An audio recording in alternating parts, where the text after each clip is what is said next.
This is Karen with newclevelandradio.net, and it's time for Avoid the Maze. And if you are listening today and you are a business owner, small or large, you may be a little bit confused on, how to get your messages out there. And I know that my guest is going to help us. His name is Brandon Leibowitz, and I thought I knew everything there was to know about advertising and social media, and I know only a fraction of it. I'm realizing, and I don't utilize everything I need.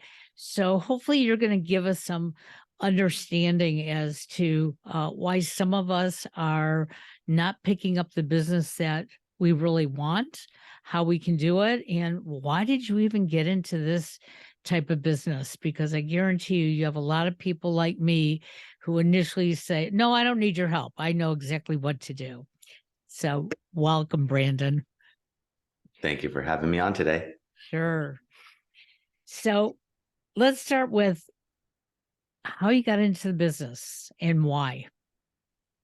Yeah, I got my degree in business marketing. And after I graduated, I got my first job helping a company with their digital marketing. And I didn't know much about digital. They didn't really teach you that in school. Back in 2007 was when I graduated. So that company knew that I didn't know much about digital marketing. And they said, don't worry, we don't know much either. We're going to learn alongside with you. We're going to take you to classes and workshops and seminars. And after doing that for a few months, just kind of realized that everyone's probably going to have a website in the future. And there's a lot of different ways to get traffic. I was helping that company out initially with their digital marketing, like social media marketing, helping out with search engine optimization, doing some paid ads, helping out with email marketing, taking pictures of products, kind of doing it all for them. And just realized that SEO is a way to get free traffic, and thought, let me just focus on that, because why spend money on paid ads if you could get up there for free? And over the years, worked at different advertising agencies, and before work or after work and on my lunch breaks, I work on my own company and built it up to where I was able to eventually quit my job and focus solely on this, and been doing that ever since. So part of what I'm hearing from you is that there's many facets to digital marketing. I know when individuals start a small business, the first thing they say is, well, of course I have to have a Facebook account for the business, and probably should have a Twitter account. And now everybody is doing TikTok as well. And, you become overwhelmed. Like, how am I going to do all this? And who am I really trying to get for my service or product? And I know I've had to make a lot of changes because, I was hitting the wrong group of people. Not that they were bad people, but they really weren't listening to the podcast fully. And when I went and saw my analytics, it was like, oh yeah, I may have had 100 people listen today, but they didn't even listen for a full minute. So, what does that tell me? So give me an idea, when you walk into a business or you get a client, what are you looking for initially? What they're using currently, or what you think they should be using? No, so it's really not a one size fits all. Every website's going to be different. So got to go in and analyze each website, or the website that we're going to be working on, but look at their competitors, figure out who their competitors are and what have they done, because we're not trying to figure out what Google's doing. Google changes their algorithm every single day. So it'd be nice to figure out what Google wants, but we're not going to know. And even if we did know, tomorrow it's going to change, and the next day, and it's going to keep changing. So what matters is who's on that first page of Google for your keywords, and how much SEO have they done. And that kind of gives me the roadmap and lets me know what I need to do for my clients' websites. And it's really kind of looking at what are called backlinks. So backlinks are clickable links from other websites that point to your website. So let's say you're reading an article on like entrepreneur.com, and in there it says Brandon Leibowitz, and you click on that and it goes to my website. I'd be getting a backlink from entrepreneur.com. So the more websites that link to you, the more trust Google gives to you, and the higher they're going to then rank you in the search results. It's a big part of their algorithm, and big part of SEO is trying to figure out how many backlinks do you have, and how many backlinks do the competitors have, and what's the disconnect. And how do we fill that void? And that kind of lets me know then how to build the roadmap to get them to the level that they want to be at. So now that I learned that backlinks are good, if I wanted to do it on my own, I would have to go out and research different websites that I would like to be connected with, I'm assuming, and then try to connect to them and ask them if they will also connect to me. Is that how you do it? Actually, Yeah. there's a ton of different ways to build backlinks, but it's all about just kind of getting creative. And any way that you can get another website to talk about you is a win. So yeah, you can reach out to websites, or you could join, like if you're a local business, you could join like the Chamber of Commerce or the BBB or like a Yelp, a TripAdvisor, because they're all going to ask for your website URL. And the more third-party websites that list you, the more trust Google is going to give to you. But the best, easiest way is, like I said earlier, is let's spy on your competitors and reverse engineer what they've done. So there's tools, you have to pay for them. Unfortunately, they're not free, but they'll show you anyone's backlink. So I could go search on Google for my keywords, see who's on that first page of Google, make note of all those websites, and then throw them into these tools and see every single backlink. Then one by one, go through all of them and try to find the ones that are relevant and authoritative and try to target those sites. And these tools, some of the more popular ones would be like Ahrefs or Moz or SEMrush. Kind of just pick one, buy it. They're all going to be pretty much the same results or similar results, and you just go off of that, and that's going to really help you out. So again, here somebody, decides today, hey, I'm going to start a podcast. But they don't really know what else to do other than maybe go to GoDaddy and create a website, okay, thinking that's going to draw people to them. Well, if people don't know about your website, or if your website doesn't have a name that people might accidentally get there,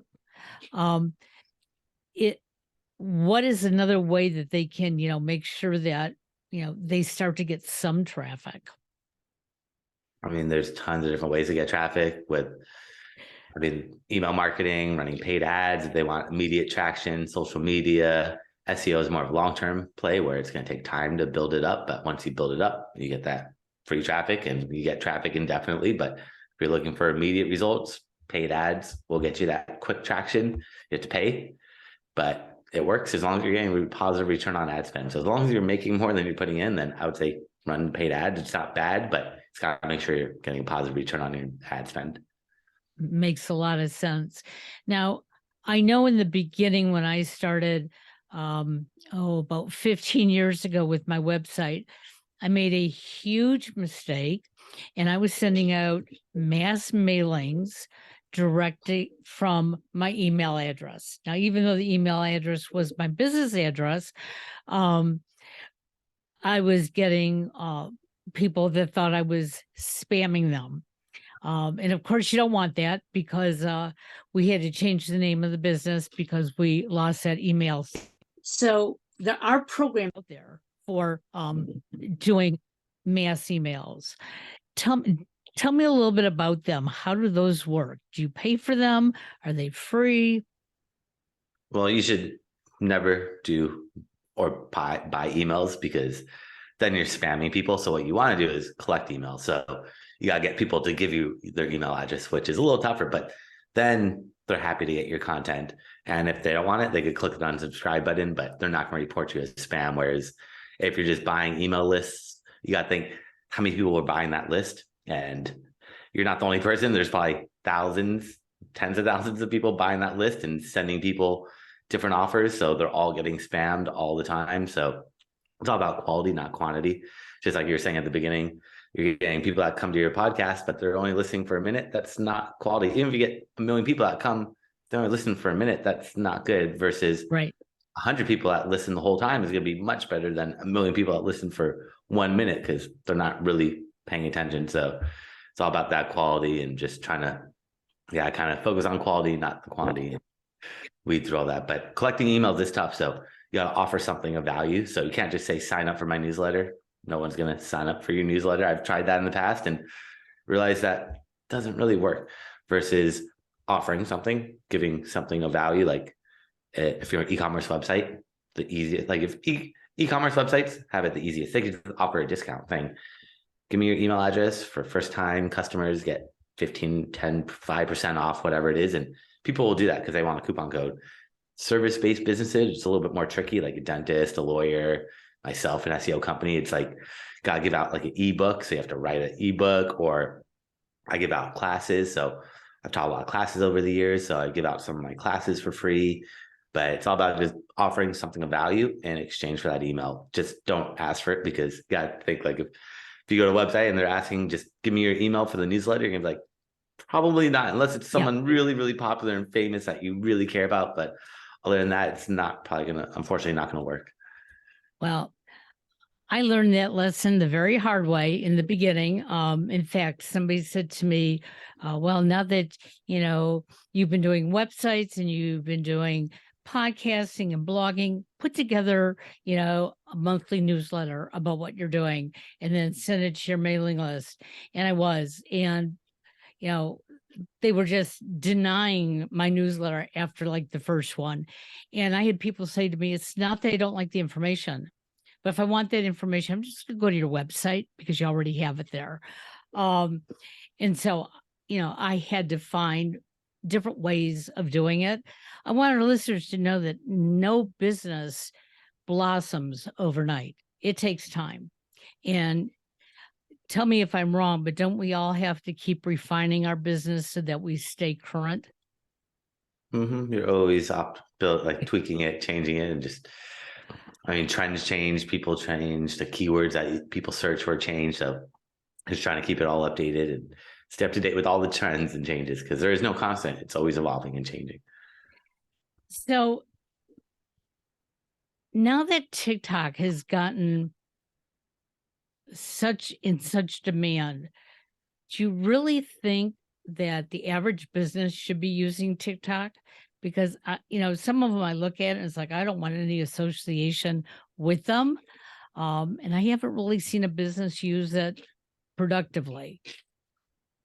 Well, it just depends who your audience is and where they are. If your audience is on TikTok, then you got to be on TikTok. If they're on Instagram, you got to be on Instagram. If they're on Facebook, wherever they are. But essentially what matters is who is your audience and where are they? And if they're on TikTok, or if they're on some random site that's not that popular, but that's where your audience is, you need to be there. But it's tough as a business owner to take a step back and try to think, like, all right, if I was looking for my product or service, where would I go? But you got to try to make it with a clean slate, or look at your competitors and see what they're doing and see if they're active, what platforms they're active on, and also what engagement they're getting. If they're posting every day on Facebook, but no one's liking or commenting, then maybe it's not the best, or maybe they're just doing it wrong, but maybe that's not where your audience is.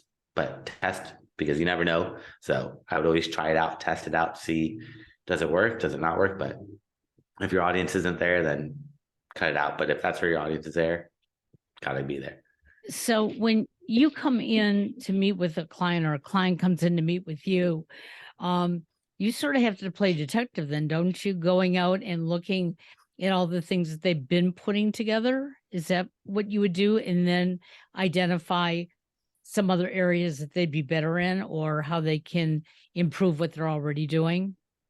Yeah, and being a detective on looking at the competitors. So looking at what the competitors are doing, with their keywords, with their backlinks, because with SEO, I can see everything you're doing. You can see everything I'm doing. So looking at your competitors and trying to just figure out what have they done, what keywords they're inputting into the website, but more importantly, those backlinks, because backlinks build trust, and you need Google to trust you. Without that trust, Google's not going to rank website. You could put keywords all over your website, but without backlinks and without that trust, Google's not going to care. They're just going to look at those keywords and skip over it until you build that trust up. Yeah, I saw that in the first year or two that I was building my business, because I didn't have the backlinks. Luckily, I do put together and I maintain numerous websites, and that's part of my fee, that we have backlinks for each of us. So that has increased my traffic.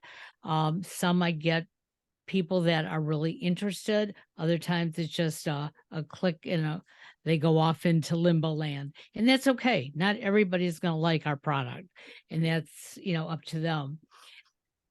It seems today that there are more and more individuals like yourself independently working to help businesses. Um, I don't see as many people like yourself being hired by a business. Is that because they feel that they only need your service for so long? Or is there a reason or no reason?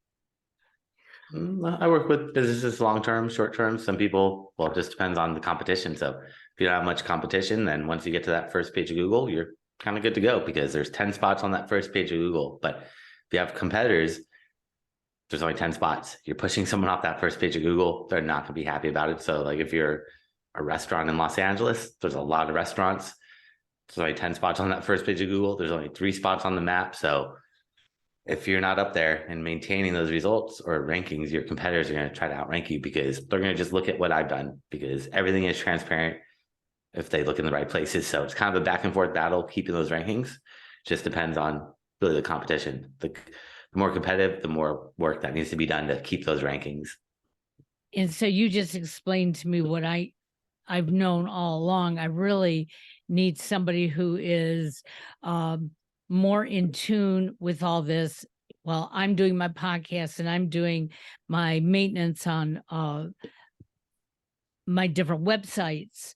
I should have somebody who's more of an expert like yourself helping keep track of things for me so that I maybe have a little bit more free time at the end of my day. Basically, yeah, take care of the SEO so you can focus on the business and not worry about blogging and building backlinks and putting coding, like changing the coding on your website and doing keyword research and all that technical stuff. Yeah, all those things that take the extra time when you want to be doing what you really love to do. And yet there are so many other things that we have to do.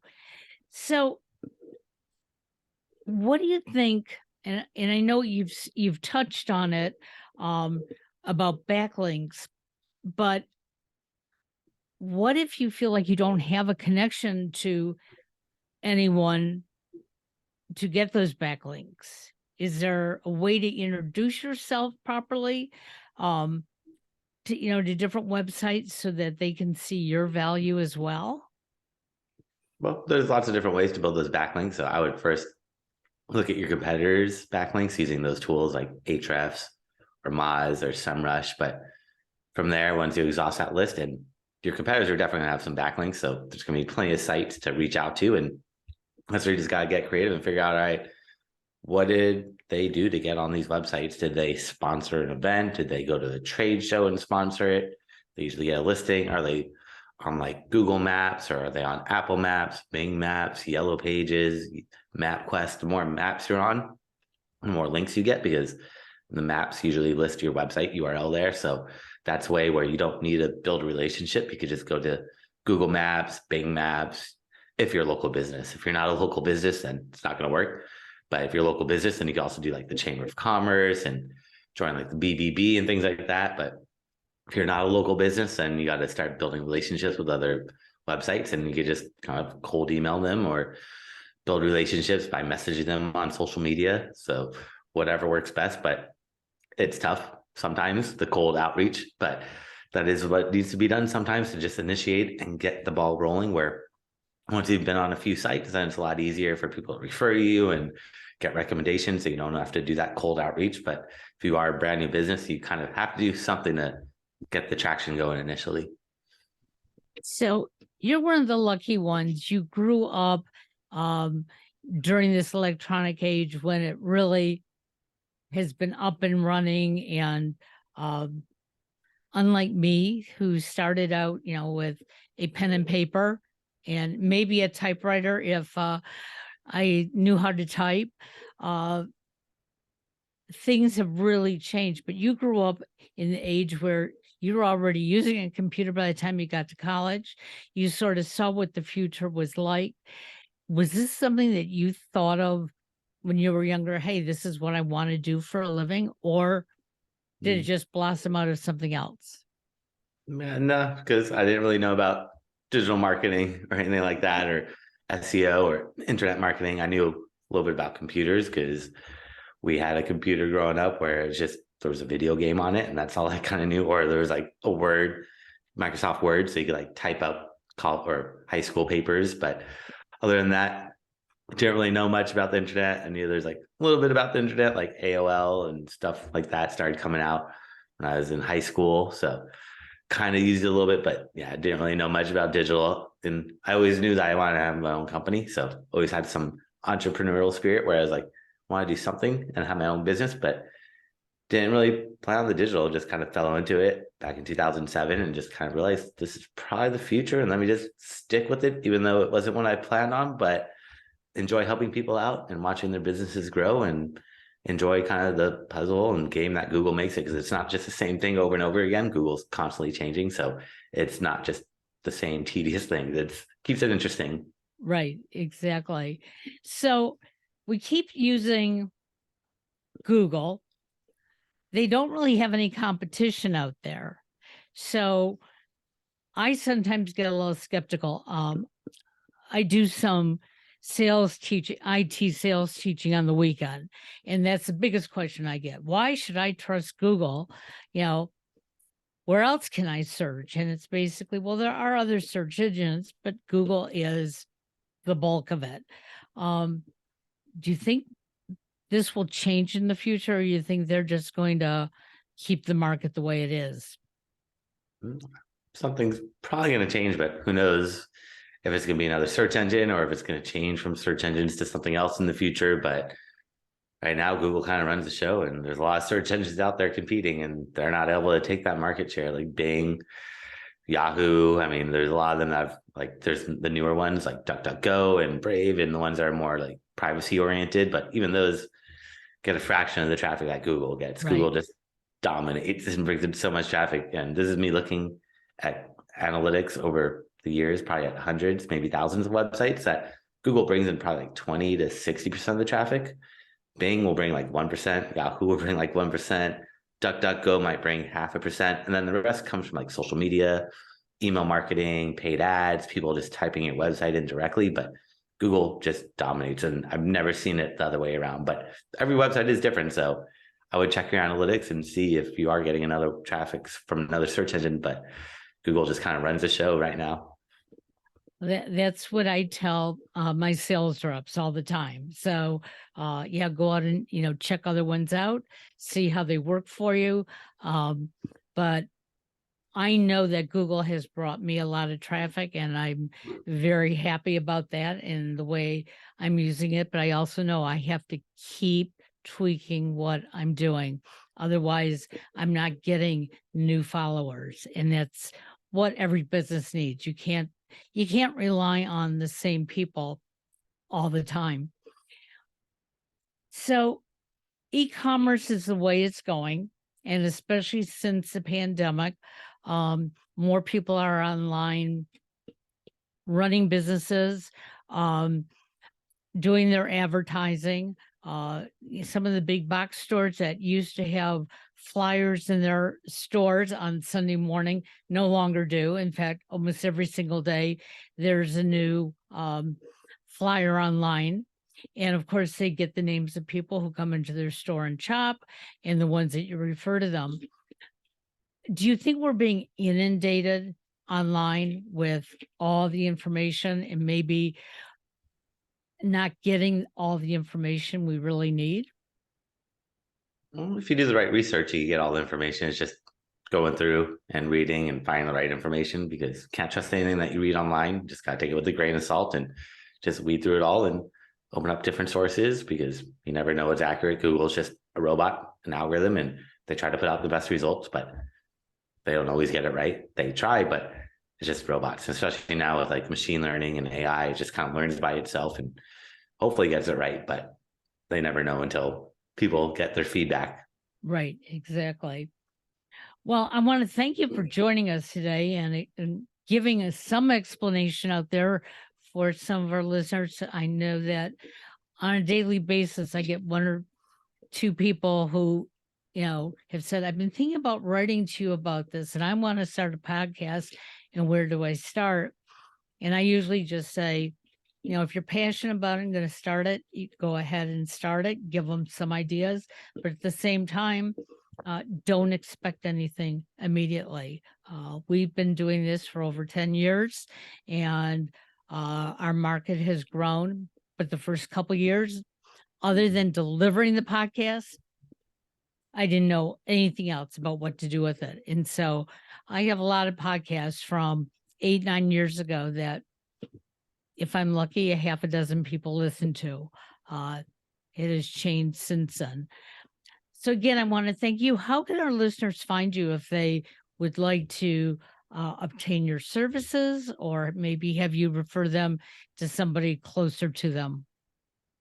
So I actually created a special gift for everyone. So if they go to my website at SEOoptimizers.com, they can find that there. That's SEOoptimizers.com/gift.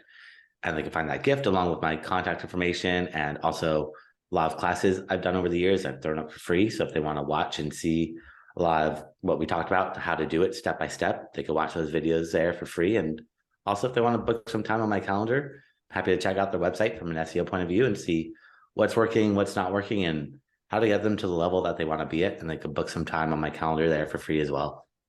How wonderful. Well, we'll have all this in the show notes so nobody has to totally remember it right now. You don't have to rewind if you're listening to this in the future. Just know that go to the show notes. All of Brandon's information will be there. And I'm going to have to go out and do some more research today. So maybe I can optimize myself just a little bit more. And I certainly would appreciate that. Have a great day, Brandon. Thanks for joining us. Thank you for having me on. Bye-bye now.